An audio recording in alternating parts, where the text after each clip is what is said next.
The sine rule applies to any triangle. It does not just apply to a right angle triangle anymore.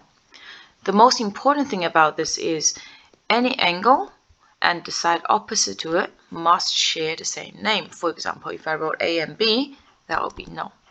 If this side is A, the opposite side can only be A and not B. Okay, so that is a no. That means if this part is my angle B, then the opposite side has to be B, and if this angle is my angle C, then the opposite side has to be my angle C.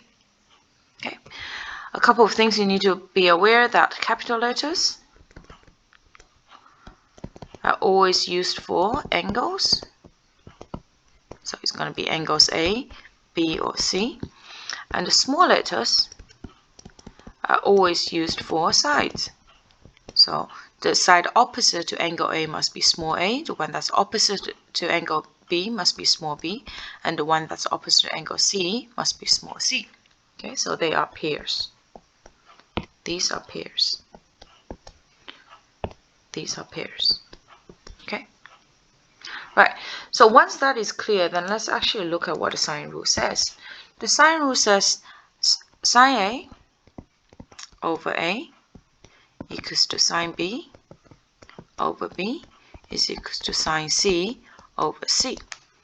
What this says is actually the ratio between the sine of the angle and its opposite side are always equal in a triangle. Okay, so division is actually ratio, isn't it? So the ratio of A, the sine of angle A over here, and the side opposite to it is the same as the ratio of sine of angle B and the side opposite to it, and same thing with C. How do I use this in a actually sometimes you might also see that A over sine A equals to B over sine B equals to C over sine C.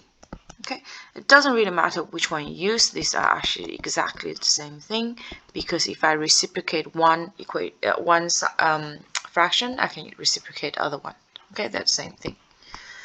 Now I'm going to use whichever. I'm going to use this one. Okay, and notice that I'm only looking at two of the ratios. I don't really have to include the third one, and that is because we don't really need the third one in order for me to solve a problem.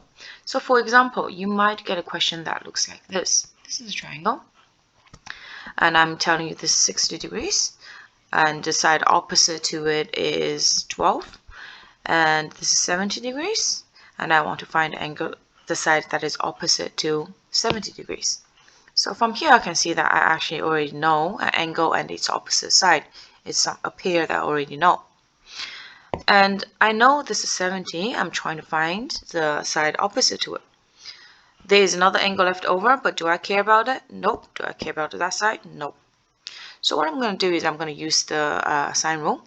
That means A, which is 12 over sine of 60, is equals to x over sine of 70 degrees.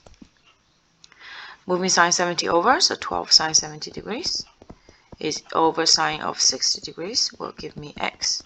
Put that in your calculator, you will get x is equals to 13. Okay, so that means the length opposite to 70 degrees has to be 17.